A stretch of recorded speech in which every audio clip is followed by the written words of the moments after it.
Okay, morning everybody. Okay, today this section here we are looking at is graph plotting. After you get your data from your experiment, what are you going to do about it? Okay, the common approach we have is actually to process it and actually tabulate. After tabulating, you will actually proceed on to drawing a graph to get the relationship between the two variables. Okay, so for graph plotting, the basic standard that I classify it is I actually separate into 5 sections, what I know as the scale, line, axis, points, and the gradient triangle. So usually for students in your graph, these are the 5 areas that we are looking out for. Okay, so now we'll proceed on to look at how we should actually draw a good graph. Okay, before you proceed to the graph, you should have all the data necessaries on your table. Okay, plot according to the tabulated according to the specification I have in my previous video. So now using the data, we'll plot the graph that is required by the question. Commonly you will see that the question asked will be, in this case, it will be plot a graph of t square, one of the variable, against L. Okay, when we look at the way the question is phrased, the format is always the first variable that you see is always the y-axis of the question, or what we call the vertical axis. Okay, the second variable that you see, it will actually belongs to the x-axis, or what we call the horizontal axis. Okay, so the first thing to do is actually to identify which is in your vertical axis, which variable is in the horizontal axis. So for this case now we are looking at is this L. Okay, it will be the horizontal axis. Okay, and t square here will be your vertical axis. Okay, so these are the data required. So based on the data, what you'll proceed on is to actually drawing the graph. Okay, this is a standard graph paper that you're looking at. Okay, basic graph paper you're looking at is on the horizontal axis, you will actually have 10 big square. What do you mean by big square? It will be these small squares, make up 10 small squares. Okay, so on horizontal, this is what we call one big square. There is actually 10 of them on the horizontal and 12 big squares on the verticals. Okay, so this is what we mean by a standard graph paper. Okay, so to look at the graph, the first thing I always tell myself is I will actually write down a title to remind myself what axis or what type of graph I should be drawing. So it will be t square against t square, which is second square, against L. Okay, so the first variable I see will be the vertical axis. The second variable I see will be on the horizontal axis. Okay, based on the graph, okay, or based on the table, I'll know that my vertical axis ranges from 0.16 up to 0.4. Okay, so let's calibrate the vertical axis first. Okay, one thing to note is for physics, the graph that you plot, your y-axis and x-axis, need not start from 0. The main condition we have when we talk about scale. Okay, when we talk about scale, the main condition that we are looking out for is that the graph must occupy more than 50% of your paper. Okay, so this, how do we look at the rule is we actually try to maximize the graph, which means that the horizontal and the vertical axis actually need not start from 0 unless we are looking for x or y intercept. Okay, so if there's no requirement for x and y intercept, your vertical axis and your horizontal axis actually need not start from 0. So based on my data, okay, my vertical axis start from 0.16 and at 0.4. So what I will actually start is I actually look at the graph. I will actually start from my vertical axis. I will actually start from 0.16. Okay, so I will start from here. So when you look at the table, you actually should plan. Okay, so I actually pre-plan my points such that the first point I have on my vertical axis actually starts from 0.16. Okay, so for every big square, my interval will actually be actually a difference of 0.02. So my next big square, when I label, it will be 0.18. Okay, so when I label, okay, for scale, okay, take note, okay, the scale must occupy more than 50%. Okay, I will show you in detail later on after I draw the points. What do I mean by more than 50%? Okay, now, okay, so I move on. I will go on to label the point.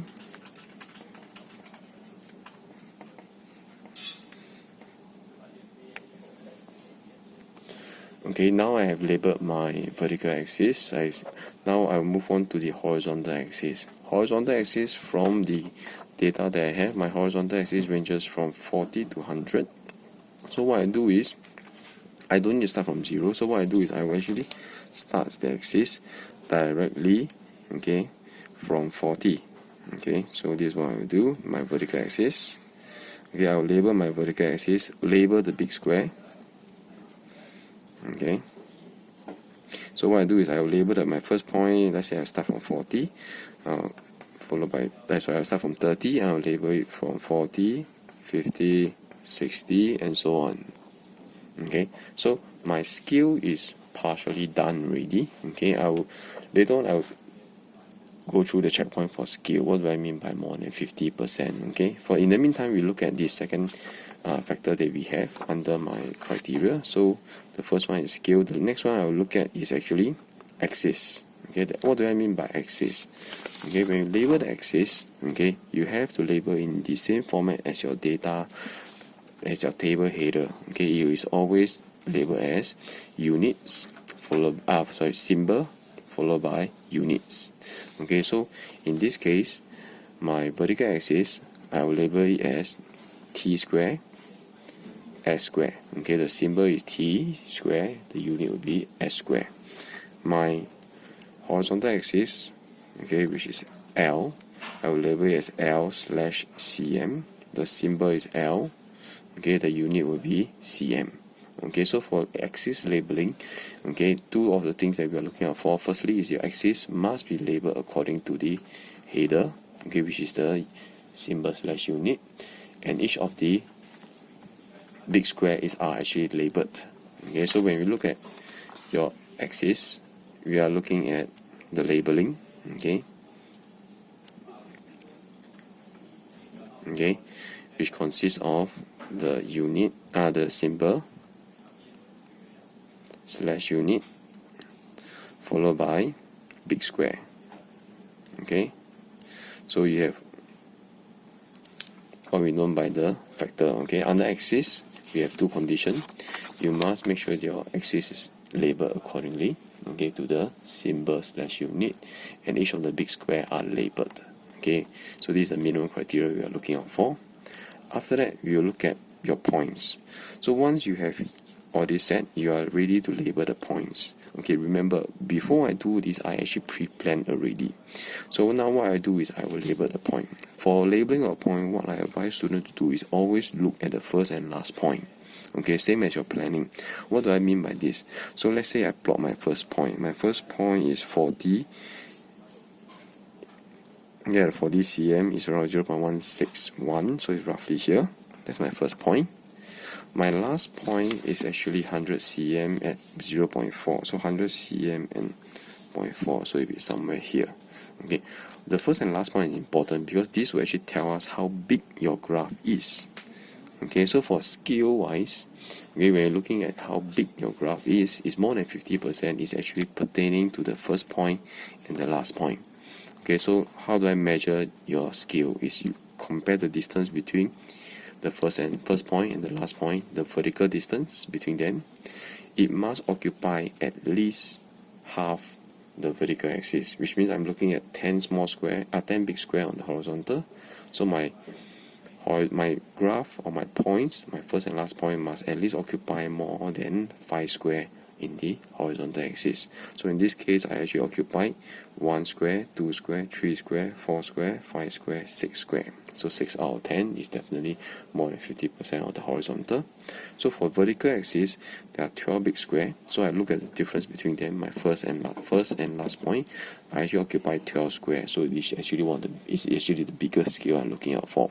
So with this dimension, the first and last point, the vertical, you compare the horizontal, you compare the vertical, you will know that this would be a good gauge of a graph. Okay, so I repeat again, to gauge your scale, how big your graph is, always plot the first point and the last point first. After that, compare the horizontal distance between them and the vertical distance between them. A good rule of thumb that we're looking out for is the horizontal, you must at least have more than 5 big square. Vertical, it must be more than 6 big square. Okay, then after that, we will proceed on to label your points, okay, to make sure all the points are labeled correctly.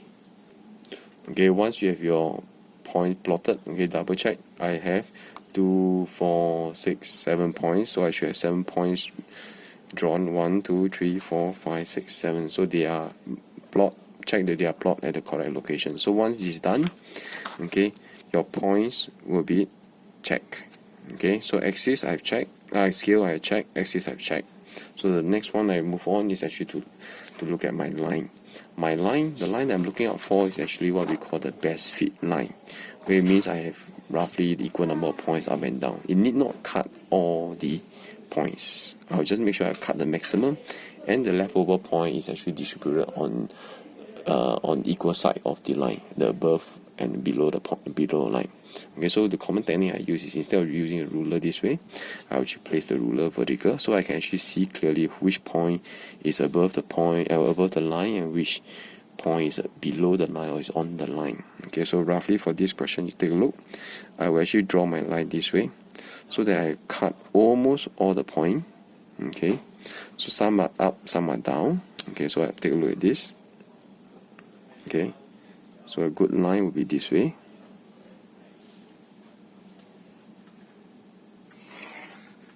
Okay, so I roughly cut almost all except maybe the last point. This is somewhere below the line. Okay, then maybe I have one which is around here, which is slightly above the line. Okay, both I would say they are equal distance or equally close to the line. One is below, one is above. So I have equal number of points up and down. So this is what I call a balanced line. Okay, the best line is, of course, you cut through everything, but sometimes it's really not possible. So I'm looking for a best fit line, or what I call a balanced line. So I can have 1 point up and 1 point down. Other scenario I'm looking out for is I can actually have 2 point up, 2 point at the bottom below the line. So this is what I call balance. Okay, sometimes I can even go up to 3 point up and 3 point below, which is like the worst case scenario I would say. Okay, so this is what I mean by best fit line. So the line that we are talking about, this particular line that we are talking about, is what we call the best fit line. Okay, the best fit line. Okay, so getting a best fit line, I repeat again, there are certain techniques that I use. Okay, for the ruler, okay, I will actually flip it upright so that I can actually mimic my ruler to be the line that I want to draw. So I can actually see clearly which point is on top, which point is below my line before I start drawing. Okay, so once you have drawn the line, okay, your graph is like, I would say, is almost 80% completed. The last one you're looking out for is the final one, which is the gradient triangle. Okay, the gradient triangle. Same as your math, okay, you have this gradient triangle. Okay, the only thing different about physics and math is that the gradient points that you choose, okay, cannot be the data point. Okay, because we have the, so because each of the point has one purpose. Okay, so data point, the purpose of data point is to draw the line. So to draw the gradient point, we actually need another point. So another point. So I need to choose other point other than the data point. So let's choose a nice one. Okay, so let's say I choose this particular point. Okay, you label it, okay, accordingly, like your math. Give me the x-axis, give me the y-axis. Okay, so for in this case it will be 94. Okay, then followed by 36. Okay, so I will do a rough estimation. 37. So 37. So it's roughly around 37. 37. Okay. 0.37. My mistake. Sorry. 0.37. So this is x and y. So the other point that I try to choose the point to be as far as possible. Usually I'm looking at maybe 4 or 5 vertical square around it. Okay, vertical square apart. So rule of thumb, just get it one to be one pair to be one on the one side, one is on the far side, the other one is at the bottom side. So I have the triangle to be as big as possible so that I have a good accuracy of the point here. Okay, so the point I'm looking out for is this, maybe.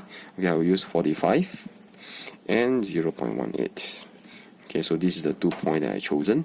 So same as your math, what you do is you complete the triangle. Okay, so I complete the triangle, remember in dotted line.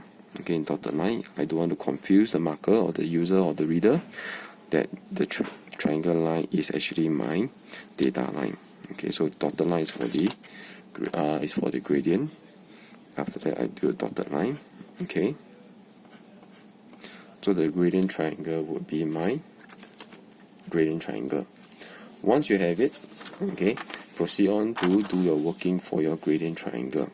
So gradient, okay, will be a simple formula of y2 minus y1, x2 minus x1. So in general, I will advise students to actually leave the point inside. Okay, so I will have my y-axis 0.37 minus 0.18 divided by 94 minus 45. Okay, I will advise students to leave to show this working, followed by use the calculators and work out the answer here.